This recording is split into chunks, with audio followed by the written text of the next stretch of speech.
Spoiler warning, if you have not played the new variant dungeon, you are going to be in for a rude awakening.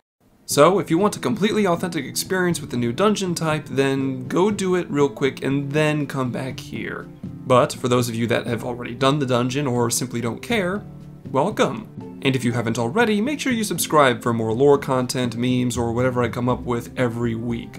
With the warning and shameless plug out of the way, let's get into the video. I love the new variant dungeon.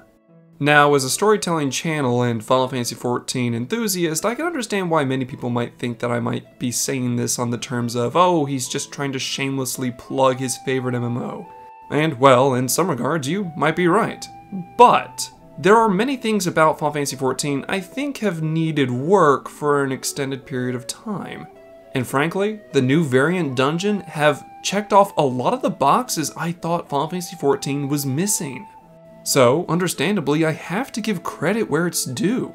I feel like the individuals who did the work on the variant dungeons not only did an amazing job, but were able to create some redoable content that doesn't really get old nearly as fast as some of the dungeons that we're used to getting.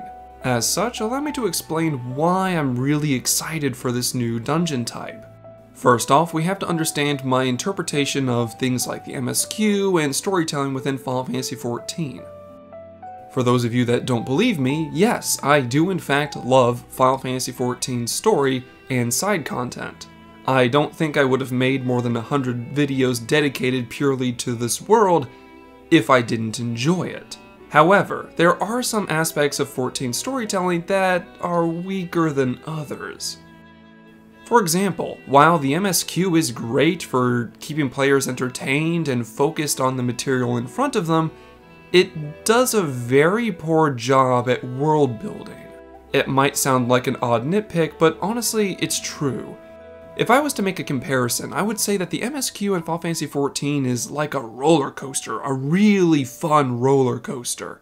It's got its ups, its downs, its surprises, and corkscrews, and it keeps you locked in for as long as it possibly can before you move on to the next big loop or whatever.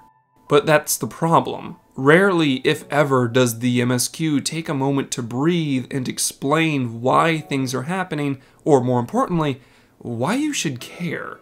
Understandably, it's difficult to appreciate the scenery of the things around you on a roller coaster, well, because you're being flung forward at a breakneck pace. You don't really have time to look over to the side and see the pretty environments or appreciate them, because you're already moving into the next big loop or turn. So, as you can assume, the MSQ does a great job at keeping most players entertained, but does a very poor job at building the world, simply because it rarely takes the time to do that, at least on a detailed level. Now, before anyone misinterprets me, I'm not saying that this is a bad form of storytelling. It's just a form of storytelling. A form that focuses more on the immediate action than it does the lore, world building, or anything in between. Kind of like an action movie. You're less worried about things like who these people are or where they're from, and you're more interested in seeing how they're going to beat up each other. However, that's why I think the new type of variant dungeons we've just been given are so amazing. These dungeons not only have diverging paths, but each path tells its own story.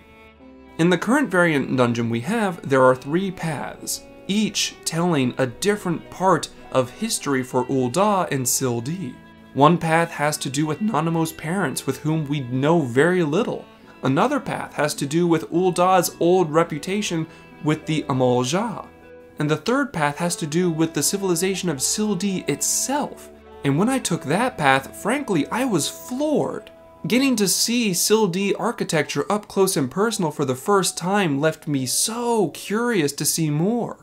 As such, I replayed the new variant dungeon more times than I'm willing to admit just for fun, and I'm still not done exploring.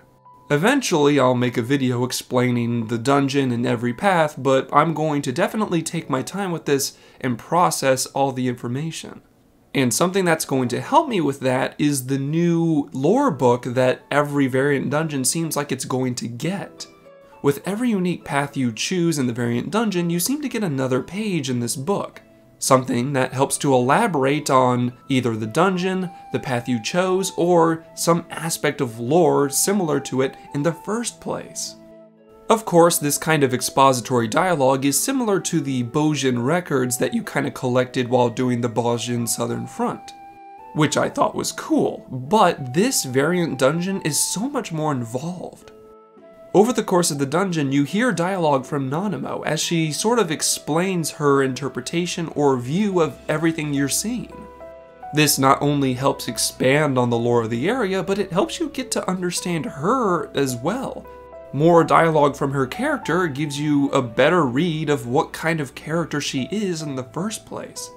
And while some of the knowledge in the variant dungeon isn't exactly new information, it's good to see data that was originally limited to things like the Encyclopedia Eorzea actually be found in-game now. For example, anyone who watched my videos talking about the history of Ul'dah would have already known about the Amal-Jah path in this dungeon, or the fact that Ul'dah itself was built on top of the old Sil'Di capital, which is all the more reason why I enjoyed these various and divergent runs. Some of these paths left notes or clues behind suggesting what you should do in other completely different paths to get a different result, and that is incredibly creative. And I'm sure people who don't care about exploration are just going to use an online guide to figure out every single path and how to do it, but for me personally, as someone who enjoys exploring and figuring these things out, this is amazing. With that being the case, if there are any of you out there that enjoy redoable content that changes or evolves from run to run, then I encourage you to try this out. If you're a lore fan that enjoys learning more about the world, areas, and characters, do the variant dungeons. They have done so much to pack as much data in here as possible. But if you don't care about exploration or lore, I still encourage you to do it, because this encourages you to do it with either 4 people or by yourself. They really did put the word variant in variant dungeons here, as you can run the entire thing solo to challenge yourself and see how you would perform against these bosses and mechanics. While I can only assume that making this variant dungeon was a lot of work, I certainly am excited to see more in the future. There are multiple locations I can already think of off the top of my head that would benefit from getting a variant dungeon to help explain more about the area, cultures, or anything in between for the sake of lore fans. So, whether or not you want to challenge yourself, collect more lore, or just explore, I encourage you, go try the variant dungeons right now. I doubt you will be disappointed.